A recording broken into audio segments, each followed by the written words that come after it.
Hola, buenos días. Este día vamos a platicar un poco haciendo un recuento sobre cómo ocurrió el TLC en México y en otros países, cuáles son las ventajas y las desventajas. Es un ensayo, una analogía sobre el tema. No es una verdad absoluta, es un estudio, ¿no? De lo que se ha visto en estos días, en el transcurso de todo esto. Bueno, primeramente lo voy a decir en mis palabras y después lo vamos a analizar con calma. Primeramente, el TLC no se debe de tener como una panacea o algún milagro, algo que es como algún rescate, algún superhéroe que tenga que recurrir al rescate de la deuda que ya teníamos en el 94. Debemos de saber que antes de este tratado estuvo el TLC entre Estados Unidos y Canadá, que fue en el 1988, pero el más importante de Latinoamérica se interpreta como el TLC, el inicial, que dio cabida ante que es una respuesta a las actualizaciones que tuvo ante la caída del muro de Berlín en el año de 1900, en esa década. Entonces vamos a ver que México se tuvo que modernizar, pero realmente vamos a ver si lo hizo de la mejor manera. Recordemos que con Miguel de la Madrid hubo reformas diferentes, porque ellos son los famosos tecnócratas, los famosos personajes que entraron en el mundo de la economía, que querían expandir al país al exterior, ya no con reformas restrictivas como lo hizo Díaz Ordaz, sino ya más actualizados. ¿Por qué? Porque estaban viendo la realidad del mundo, ¿no? La globalización y todos los cambios que estaba teniendo el país, los otros países, Estados Unidos, Inglaterra, con la derecha, etcétera. Entonces, pues México no se quiso quedar atrás, a pesar de que, pues, México tenía una grave deuda, ¿no? Les comentaré rápidamente que la deuda de 1994 aqueció gracias a que no se han llevado correctamente las políticas de los gobiernos entre, pues, México y sus demás tratados, sus demás conflictos o empresas con las que estuvo. Primeramente, México, como comentaba, se quería, al exterior quería hacer cosas importantes y tener grandes asociaciones, ¿no? Con empresas. Empezaron con la privatización de las empresas. Muchas mini pymes y pequeñas empresas tuvieron fracaso gracias a que se les ocurrió la brillante idea de otorgar las principales plazas de telecomunicación, electricidad, a familias ricas, a familias, los nuevos famosos nuevos ricos, como por decir, a Telmex, a Grupo Dina, etcétera, ¿no? Entonces también se le concedieron muchos kilómetros de carretera a empresas privadas y esto generó pues una crisis también desgraciadamente con las empresas pequeñas, porque ya no se les estaba dando la misma importancia y porque pues el país estaba metiendo, el gobierno se estaba metiendo cada vez menos con estas empresas, ¿no? Entonces se les empezó a otorgar mayores facilidades. Con ello, pues como empezaron a ver que tal vez en México podía tener un futuro prometedor, empezaron a entrar más adelante los inversionistas, personas que dijeron, bueno, México se ve que tiene futuro, ¿no? Pero para ello, Salinas de Gortari continuó con esto de querer al exterior tener más y más asociaciones y otorgarles mayores facilidades a ellos. Empezó el proceso del TLC. El TLC pues trae consigo un tratado importante que ocurrió, ¿no? Primeramente Gortari ya tenían una deuda fuerte, querían pagar su deuda y le dijo al presidente Bush que quería platicar con los bancos internacionales, pero Bush le propuso que hicieran un tratado de libre comercio. En un principio Gortari no quiso porque dijo, o sea, me estás diciendo que haga las quitas con pero no me vas a dejar México invierta, o sea, que también ofrezca, que nosotros ofrezcamos nuestros productos a otros, hacia tu país, ¿no? Entonces, pues no estoy de acuerdo. Después de 3 años llegaron a un acuerdo y pues accedió el presidente y se hizo este acuerdo internacional donde las empresas, donde se les prometía a los ciudadanos en un inicio que iban a tener mayores empleos, que iba a haber mayores oportunidades en el extranjero, que iba a haber mayor apertura comercial y aparentemente iba todo bien.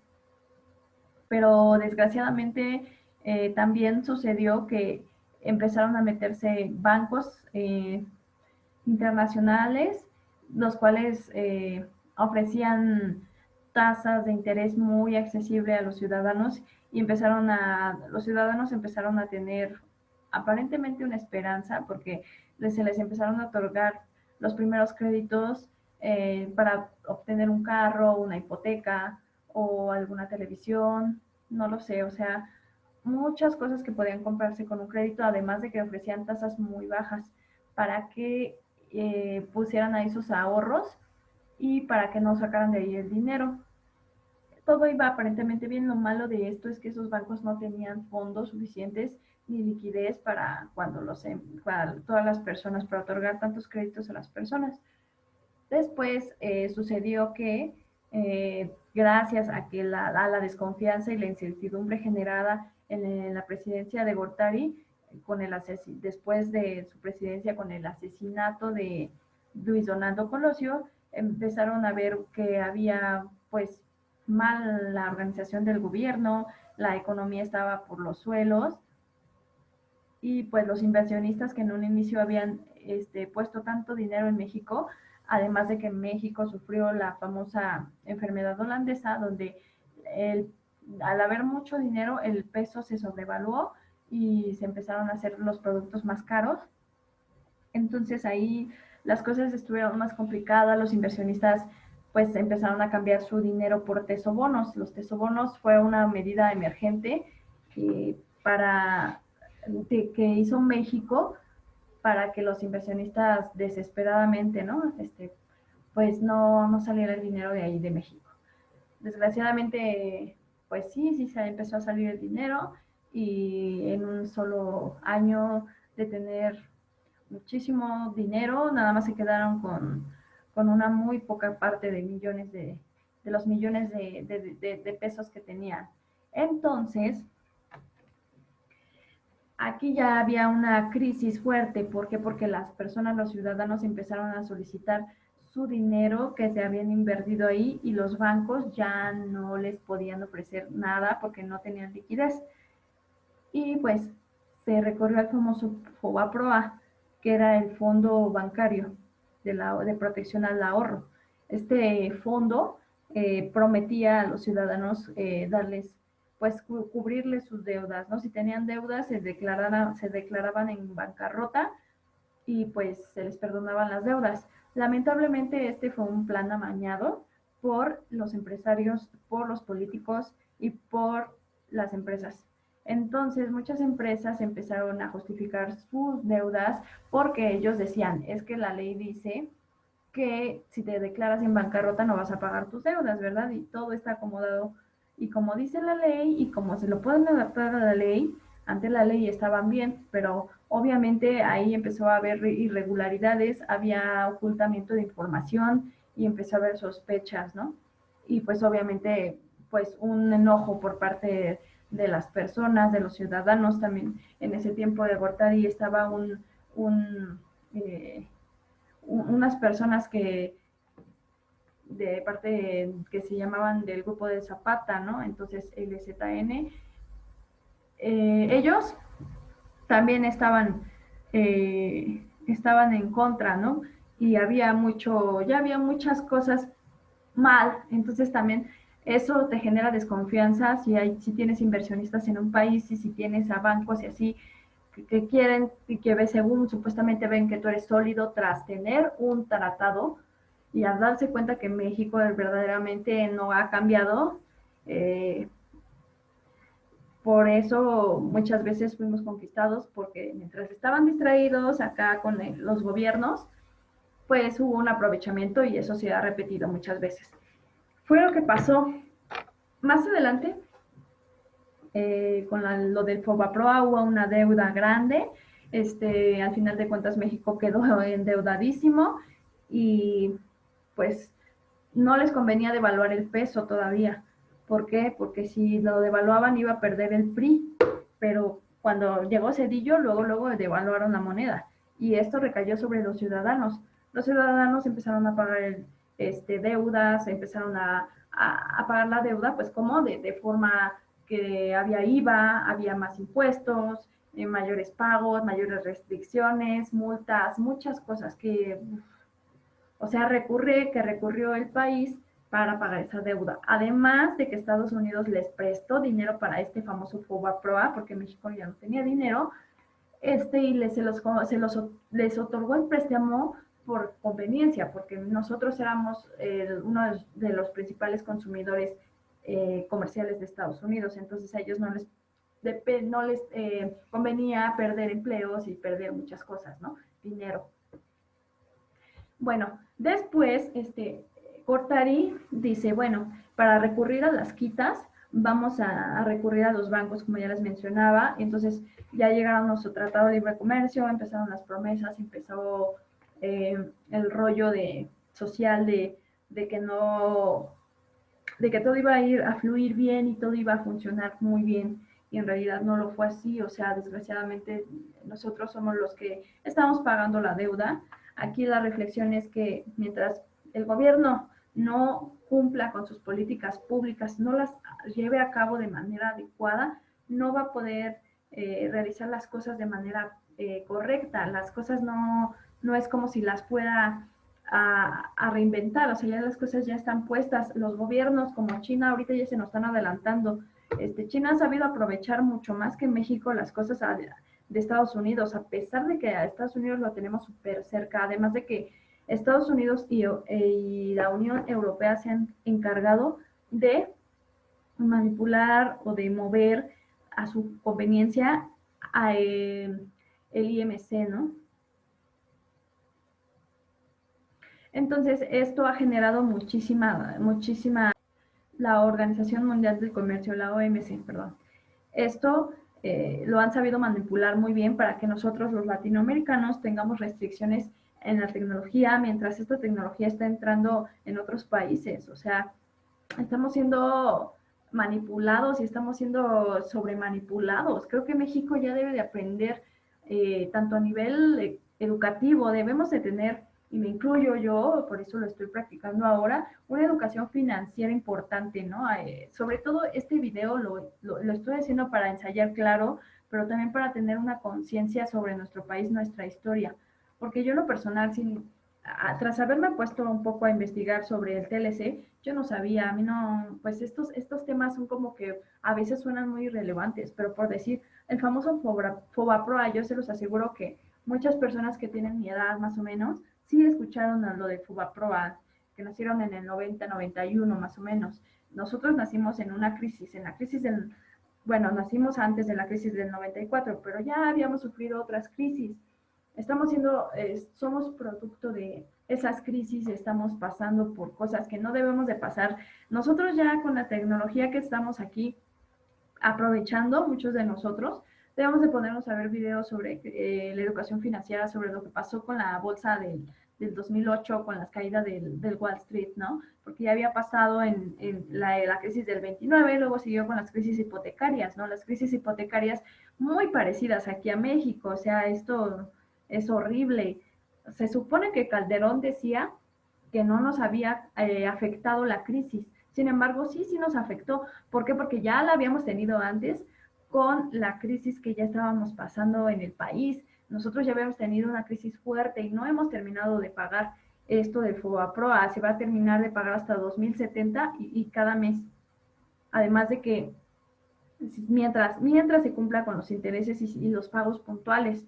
Entonces, imagínense si nosotros no tenemos información, no vamos a poder conocer otras cosas, ¿no? Por ejemplo, ¿qué son las criptomonedas? ¿O a qué se refiere la inflación? ¿O para qué sirve que nosotros entendamos las crisis? La crisis del 2008 vuelvo a regresar. Fue una crisis relevante porque hubo estrategias antes de esto. Esto ya fue planeado. Los bancos antes no tenían nada que hacer. Hubo una persona muy inteligente, aparentemente, que hizo la estructura de las hipotecas. Bueno, empezó a formular esto de las ideas de las hipotecas.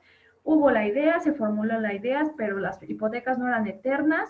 Se empezaron a sobrevalorar y empezaron a vender, a vender, a vender, a vender. Mucha gente empezó a invertir y mucha gente ya cuando quiso que le regresaran su dinero, ya fue cuando valieron, perdón, y no nada más allí, o sea, ahí no acabó en Estados Unidos, esa crisis afectó a todo el mundo, porque Estados Unidos se supone que era la primera potencia que estaba controlando sobre banco con banco internacional, como Italia, España, etcétera, empezaron a caer esas bolsas, empezó a hacer un efecto dominó, sobre todo por la falta de credibilidad. Cuando hay incertidumbre es muy importante sobre todo en los bancos, porque cuando hay incertidumbre la gente empieza a dejar de creer en los créditos o en las cosas que estaban pasando. Entonces, tan solo unas empresas que se supone, o unos bancos que se supone estaban sanos, por la falta de credibilidad de un banco como Lehman Brothers o otros bancos que empezaron a colapsar en un inicio. Tengo la información aquí estructurada, pero se los estoy diciendo, se los estoy desglosando porque esto se lo puedo leer y me puedo tardar una hora. Entonces, es como que una reflexión a que hagamos todos. Los que nos interesa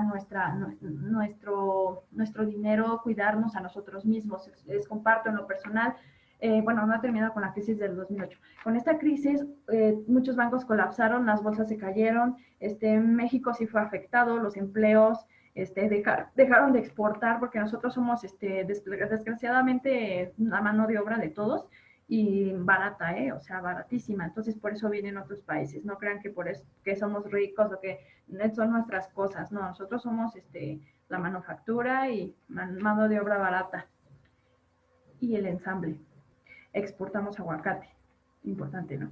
Bueno, todo esto es importante, pero debemos exportar más cosas.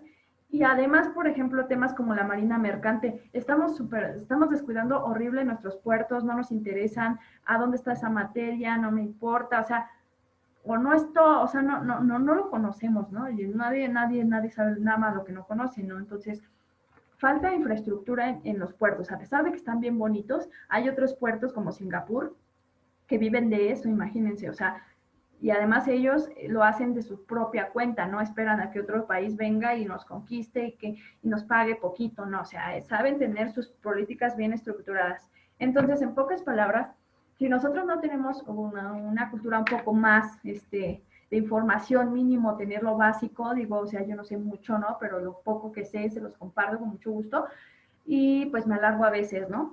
Pero si nosotros no entendemos la estructura de las cosas, no nos vamos a dar cuenta, ¿no? Quiero comentarles, por ejemplo, que Salinas de Gortari jura que no es cierto, ¿no? Pero cuando estuvieron las elecciones se cayó el sistema, ¿no? Se cayó el sistema. Entonces, ganó él en vez de Lázaro Cárdenas, desde ahí empezó a haber muchísimas cosas negativas. Se dice que el peso se devaluó para poder estabilizar la economía tanto de Estados Unidos como de México, pero detrás de eso hay otra cosa. Por supuesto que no sé si recuerdan que sus papás ganaban igual dinero más o menos, ¿no? Tenían sus ganancias y después quién sabe qué pasó, se devaluó el peso y se volvió en nada, sus gastos pues simplemente ya no eran los mismos o simplemente no se aprovecharon en el momento, ¿no? Quiero saber eso, bueno, quisiera comentar mucho más de eso, ¿no? Pero me puedo extender. Yo también lo que les quiero comentar es que, por decir, hay empresas como el outsourcing que donde ya no, las empresas se deslindan, ¿no? Las empresas que antes que te contrata directamente la empresa, esas empresas se están deslindando de las verdaderas responsabilidades del trabajador. A mí me tocó que tuve un accidente de trabajo y pues yo trabajaba para un outsourcing. Bueno, entonces el outsourcing se encargó y hasta eso mi doctor me ayudó mucho para que me dieran mi capacidad.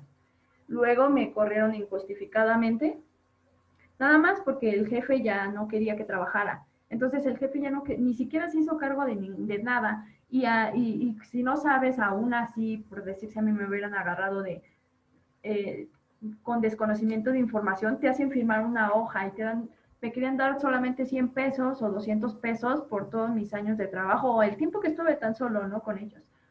Entonces, todo esto muchas veces nadie nos lo comenta, nadie nos lo dice y es información importante, o sea, no te tienen que cobrar también para que sepas, a veces toda información está en internet, pero es cuestión de que la busquemos. Bueno, ya, de ahí le dije, yo no te voy a firmar nada, esto ya se iba a ir a lo legal, pero bueno, yo me metí a estudiar y ya no quise irme a lo legal, me dieron poco dinero, pero pues ya no me dieron 200 pesos.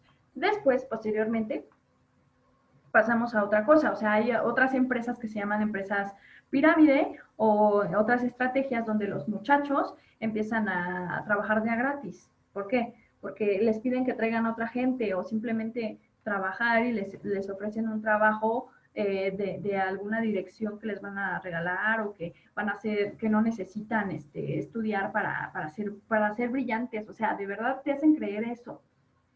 Y no, o sea, toda la gente, si quiere ser alguien en la vida o queremos hacer algo importante o al menos a transmitir una información importante para las personas, debemos de estudiar. La información no nace, la información se busca. Entonces, si nosotros no buscamos información, nos va a venir a engañar cualquier persona. Otro detalle que quiero comentarles es sobre los créditos. Cuando los gobiernos o cuando las empresas a veces nos ofrecen créditos. Si ya pasó, esto ya se repitió en el 94. En el 94 te daban créditos a facilidades y esto y lo otro. Más ahorita con una crisis y si te ofrecen un crédito con tasas bajas, pues piénsalo dos veces, ¿no? Es todo lo que puedo compartirles. Más tarde les voy a compartir un video como más, pues, más profesional, porque ahorita yo los que les estoy hablando es nomás a ver qué pasa, pero tampoco tan así, ¿no? Sí les estoy compartiendo información que he estado, que me importa a mí compartírselas para que comprendamos un poco más la historia de nuestro país y pues lo poco que puedo saberles, que puedo saber, se los quiero compartir. Bueno, que tengan una excelente tarde y muchas gracias por su atención. Mi intención es informar nada más. Que tengan un excelente día y gracias. Espero que les sea útil y pues gracias por sus críticas y por sus opiniones. Los quiero.